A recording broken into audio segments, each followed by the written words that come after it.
আসসালামু আলাইকুম বন্ধুরা, সবাইকে আরো একটি নতুন আপডেট ভিডিওতে স্বাগতম জানাচ্ছি।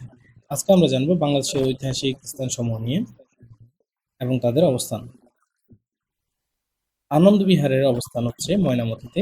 বোঝবিহার ময়নামতিতে অবস্থিত, শালবন বিহার ময়নামতিতে অবস্থিত, মহামণি বিহার রাউজান চট্টগ্রামে অবস্থিত, জগদ্দল বিহার নওগাঁতে অবস্থিত, বাসু বিহার বগুড়াতে অবস্থিত, সীতাকোট বিহার নবাবগঞ্জ দিনাজপুরে অবস্থিত, সোমপুর বিহার পাহাড়পুর যেটি নওগাঁতে অবস্থিত, রামসাগর দিঘি দিনাজপুরে অবস্থিত, বরেন্দ্র জাদুঘর রাজশাহীতে অবস্থিত, সত্যপীরের ভিটা সোমপুর বিহার নওগাঁতে অবস্থিত, পানাম এটি নারায়ণগঞ্জে অবস্থিত, ময়নামতির অবস্থান কুমিল্লায়, বৈরাগীর ভিটা অবস্থান বগুড়া, শিলাদেবীর ঘাট মহাস্থানগড়ে অবস্থিত, সুলতান শাহ সুলতান বকলীর মাজার এটি মহাস্থানগড়ে অবস্থিত। মহাস্থানগড় অবস্থান বগুড়াতে, কুয়ারি ভটেশ্বর অবস্থান নরসিংদী,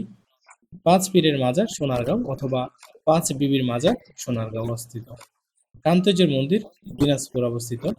গুরুদ্বারা শিখ মন্দির ঢাকা বিশ্ববিদ্যালয়ে অবস্থিত,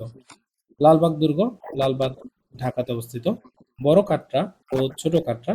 ঢাকা চকবাজার অবস্থিত, আহসান মঞ্জিল ঢাকাতে অবস্থিত,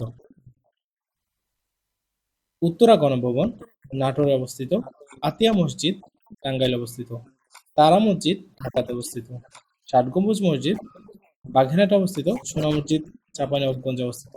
বিনোদী বিবির মসজিদ ঢাকা নারিন্দে অবস্থিত, কুসুম মসজিদ নওগাঁতে অবস্থিত, সাত গম্বুজ মসজিদ ঢাকাতে অবস্থিত।